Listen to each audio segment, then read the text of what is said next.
Bogalusa, Louisiana. Back in the early 1900s, Bogalusa was booming, a model company town built around the Great Southern Lumber Mill. Paychecks were steady, houses were new, and life was good until the timber ran out. The mill closed in 1938, and the town never really recovered. These days, folks still work hard, but nearly a third live below the line, clinging to what's left of Bogalusa's proud past. Gary, Indiana. Gary was once a city built on steel and promise.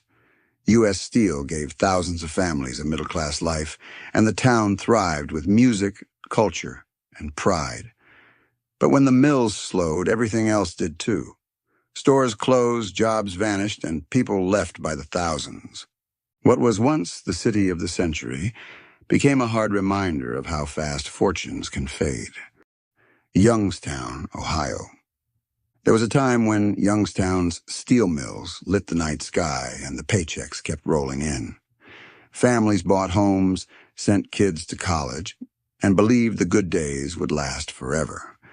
Then came 1977's Black Monday, when the mills shut down and thousands were out of work. Decades later, the fire's gone cold, leaving behind boarded-up houses and a lot of quiet streets. Braddock, Pennsylvania. Braddock grew up around U.S. Steel's Edgar Thomson Works, a town built on molten metal and Union pride. Families earned well, and the streets bustled with life. When the steel collapsed, Braddock hollowed out almost overnight. Today, it's a shadow of that mighty past, but old residents still speak of the smoke, the sweat, and the pride that once held the place together. Paycher, Oklahoma. Paycher's story is tragic. Once one of America's richest mining towns, its ground was filled with lead and zinc. The money poured in for decades, then pollution poisoned the soil and water. By the 2000s, the town was declared uninhabitable and abandoned. Today, only piles of gray waste remain. A town that once glittered with ore now lies silent beneath the dust. Flint, Michigan. Flint was built on automobiles and pride. General Motors put the city on the map, and for a while it felt unstoppable. Good union jobs, busy factories, and strong neighborhoods. But when the auto plants closed, the money dried up. The water crisis, years later, only deepened the pain. Flint's still fighting to rebuild, but it's a long way from the days when new Chevrolets rolled off the line. East St. Louis, Illinois. There was a time when East St. Louis was booming. Railroads, factories, and music halls keeping the streets alive. But industry moved out, jobs dried up, and the tax base crumbled. Fires, floods, and neglect followed. It's hard to imagine now, but this city once rivaled its Missouri neighbor for opportunity. What's left are memories and a tough few trying to hold on. Ely, Nevada. Ely was a copper king once, filled with miners, trains, and lively saloons. When the mines slowed in the 1970s, the jobs dried up and Main Street went quiet. The town now leans on tourism and history to get by, but the glory days are gone. Still, you can walk downtown and feel the bones of a boomtown that once glowed with fortune. Johnstown, Pennsylvania. Steel once made Johnstown shine. Mills along the river powered generations of paychecks, and the town grew proud and sturdy. But when the industry faltered, so did everything else. Shops closed, people left, and the city shrank to a fraction of its former size. The echoes of the old mill whistles are gone, but locals still speak of a time when Johnstown roared with work. Bethlehem, Pennsylvania. For nearly a century, Bethlehem Steel built not just skyscrapers, but lives. The company paid well, sponsored parks and schools, and gave families security. When the furnaces went cold, it hit like a death in the family. The jobs were gone, and the money followed. Bethlehem has worked to reinvent itself, but the ghost of that steel empire still lingers in every rusted beam. Camden, New Jersey. In its heyday, Camden thrived on shipbuilding and RCA radios. The skyline was busy, and the paychecks were steady. But the factories left, and with them went the people. Poverty crept in where prosperity once lived. Today, about 1 in 3 residents struggles to get by. Camden still has heart, but its best days echo faintly from across the Delaware River. Wheeling, West Virginia. Wheeling once stood tall as West Virginia's wealthiest city, humming with iron and steel mills. People owned tidy homes, and Main Street was always busy. But as industry left, so did opportunity. The population aged, wages fell, and poverty crept near 20%. Still, folks here keep a certain pride, remembering when the Ohio River shone with the lights of a thriving industrial heart. Welch, West Virginia. There was a time when Welch was called Little New York for its bustling streets and coal wealth.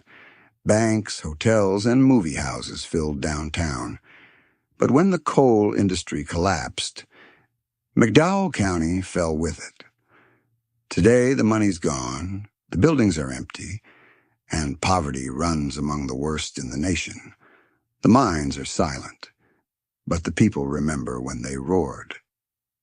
Harlan, Kentucky. Harlan County once glittered black with coal dust and money. Miners earned strong wages, and the hills echoed with work whistles. Then came mechanization, layoffs, and shrinking demand. Families packed up and left, leaving behind hollers where the lights went out one by one. Harlan's stories live on in songs and memories, proof that even when the coal ran out, the pride never did. Cairo, Illinois. Cairo sat proudly at the meeting of 2 great rivers and once buzzed with trade and steamboats. But racial tension, floods, and highways that passed it by drained its lifeblood. Stores boarded up, and the town emptied out. Now only a few hundred remain where thousands once thrived. Cairo's story is one of geography, promise, and how progress sometimes forgets where it began. Hazard, Kentucky. Hazard used to buzz with coal money and Friday night energy. Folks packed diners, kids dreamed of mining jobs, and the town felt alive. But as the mines slowed and layoffs hit, the good times faded. Businesses closed, and the streets quieted. Today, Hazard carries that mix of nostalgia and resilience. You can still feel the grit of people who refuse to give up entirely. Beattyville, Kentucky. Beattyville was never flashy, but coal once kept food on the table and lights in every home. When the mines shut down, work disappeared, and poverty rolled in. The town's been called one of the poorest in America, but the spirit here runs deep. Folks still wave from their porches and look after one another, holding tight to memories of better paychecks and busier days. Pine Bluff, Arkansas. There was a time when Pine Bluff's factories and cotton industry kept everyone working. Downtown was lively, and money flowed easily enough. But when the jobs left, crime and poverty filled the gap. Today, about 1 in 4 lives below the line. Still, old-timers remember when the town shined, a place where the whistle of a passing train meant paychecks, not struggle. Danville, Illinois. Once powered by manufacturing and steady pay, Danville stood proud as a model of Midwestern work ethic. The factories went quiet, and with them, the prosperity faded. Families that once owned tidy homes now face hard times, with poverty near 25%. Still, you'll find folks here who haven't given up, who remember when a factory job could buy a future and a little dignity. Fort Deposit, Alabama. Fort Deposit was once a bustling cotton market where farmers came from miles around to trade and sell. Money flowed through its small town streets and pride ran high. But when agriculture changed and jobs shifted away, the town slowly sank into hardship. These days, it's one of Alabama's poorest spots, but the community spirit hasn't vanished, just waiting for something to grow again. Port Arthur, Texas. Oil once made Port Arthur sparkle. Refineries lined the coast, paychecks were strong, and families built good lives. But booms turned to busts, hurricanes hit hard, and industry downsized. The town's been fighting uphill ever since. Empty storefronts now sit where diners once served refinery workers. Yet the people still carry a toughness born from those long, hard-working days. Aliquippa, Pennsylvania. Aliquippa was a proud steel town where the Jones and Laughlin mill gave generations a good living. The paychecks were steady, and Friday nights meant crowded taverns and laughter. But when the mill shut down, everything changed. Stores emptied, homes lost value, and hope thinned out. The city just left financial distress in 2023, but it's still trying to find its footing again. Binghamton, New York. Once called the Valley of Opportunity, Binghamton boomed with IBM defense jobs and bustling factories. People bought homes, sent kids to college, and thought the future was secure. When the companies moved on, the jobs went with them. Poverty climbed and downtown quieted. You can still feel pride in its bones, but it's a softer hum now. A reminder of what industry once built. Niagara Falls, New York. Back when industry thrived, Niagara Falls wasn't just a tourist stop.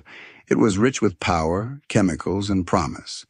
Hydroelectric plants lit up factories, and the town prospered. Then pollution scandals, job losses, and economic decline set in. The falls still roar, but much of the city around them doesn't. It's a place where nature stayed powerful, but man's fortunes slipped away. Fall River, Massachusetts. They used to call Fall River the Spindle City, and for good reason. Its textile mills fueled wealth across generations. Immigrants worked hard, families thrived, and the city bustled with energy. When the mills closed, the work went south, and prosperity went with it. Now poverty hovers high, but the old mill buildings still stand, stubborn reminders of the city's once golden era. Lowell, Massachusetts. America's first industrial city was born on the Merrimack River, spinning cotton into fortunes. Lowell thrived for over a century, a proud mill town filled with immigrants chasing better lives. But by the mid-1900s, the machines went quiet, and poverty crept in.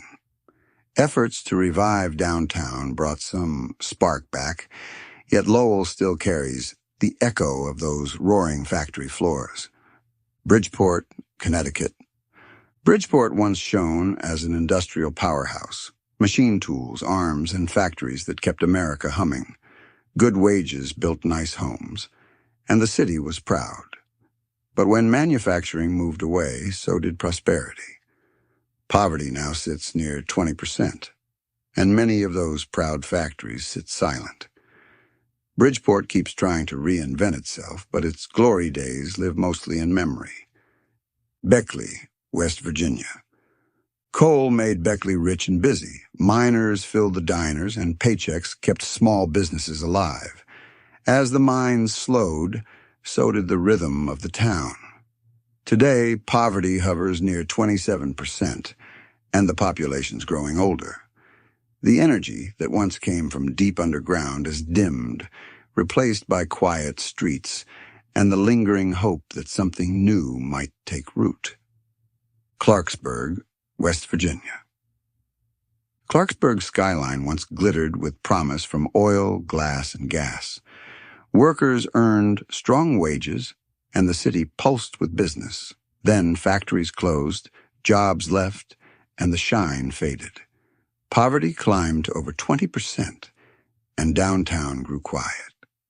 Still, the old buildings stand proud, reminders of a time when Clarksburg's lights burned bright across the hills of northern West Virginia. McKeesport, Pennsylvania. McKeesport lived and breathed steel. National Tube kept thousands employed and families secure. The city's population topped 50,000 once, with schools, shops, and music pouring from every block. But when the mills shut down, the jobs vanished too. Now, empty lots and boarded homes tell the story. McKeesport still stands, but its heartbeat slowed with the fall of its steel. East Chicago, Indiana. East Chicago was once a symbol of industrial strength, its steel mills humming day and night. The pay was good, and neighborhoods thrived. Then came layoffs, automation, and pollution that scared families away. The jobs disappeared, and poverty took hold. Today, you can still see the mills from the highway, but they no longer mean what they once did to this proud town. El Dorado, Kansas. In the 1920s, oil gushed from El Dorado's fields and made it one of the richest small towns in America. Fine buildings went up, and everyone seemed to be doing well. But booms fade fast. The oil slowed, the companies moved on, and the economy never fully recovered. Folks still take pride in the town's oil history, but the easy money's long gone. Utica, New York. Utica thrived on textiles, tool-making, and a strong immigrant work ethic. The jobs were steady, and the city prospered through the 1950s. Then the factories left, taking the lifeblood with them. Poverty rose and whole neighborhoods emptied out. These days, Utica is fighting back with small wins and new businesses, but the memory of its industrial power never quite fades. Scranton, Pennsylvania. Scranton was once coal country royalty, built on anthracite and hard work. It was prosperous, lively, and proud of its miners. But when the mines closed, the city's wealth collapsed with them. Families left, and empty row houses multiplied. Scranton's been climbing back slowly, with new industries and tourism, but it still carries the mark of a town that saw the lights dim too soon. Homestead, Pennsylvania. Homestead built America's steel empire. Carnegie's mills lined the river, and Paychecks built brick homes and strong families. But when the furnaces went cold, Homestead fell hard. Shops shuttered, and the population thinned. The old mill site is now a shopping complex, but for those who remember the heat and the noise, it's a bittersweet reminder of what once kept this town alive. Canton, Ohio. Canton used to hum with steel, bearings, and football pride. The Timken Company kept Paychecks strong, and the Pro Football Hall of Fame gave the city fame. But as manufacturing faded, so did the money. Poverty's now above 25%, and many of those grand old factories sit quiet. Canton still loves its game, but its glory days feel a long field away. Danville, Virginia. Once, Danville's textile and tobacco money built fine homes and steady lives. The mills were the town's heartbeat, and Main Street thrived. Then the work went overseas, and the paycheck stopped. Poverty rose fast, and whole blocks fell silent. Danville's trying to rebuild through small industry and pride, but it's still chasing the comfort of the prosperous days that slipped away. Cohoes and Troy, New York. These two cities on the Hudson were once booming with industry. Troy made the shirts America wore, and Cohoes spun the thread. The Erie Canal brought trade and prosperity that lasted for decades. But when the factories left, so did the people. Empty mills line the river now, though a few are finding new life. The sound of sewing machines still lingers in memory. Anaconda, Montana. Anaconda was born from copper. Its smelter stacks dominated the skyline, and the paychecks were good. Workers came from all over the world to earn a living there. But when the smelter closed in 1980, the town's fortune collapsed overnight. Today, the giant smokestack still stands over quiet streets, a monument to the wealth that once poured from Montana's Copper Kingdom, Butte, Montana. They called it the richest hill on earth, and for a time it was true. Butte's copper mines fueled a century of prosperity, building schools, theaters, and a bustling downtown. Then the mines closed, leaving joblessness and environmental scars. The old headframes still tower above town, a reminder of the glory years when Butte's miners kept America's lights shining bright.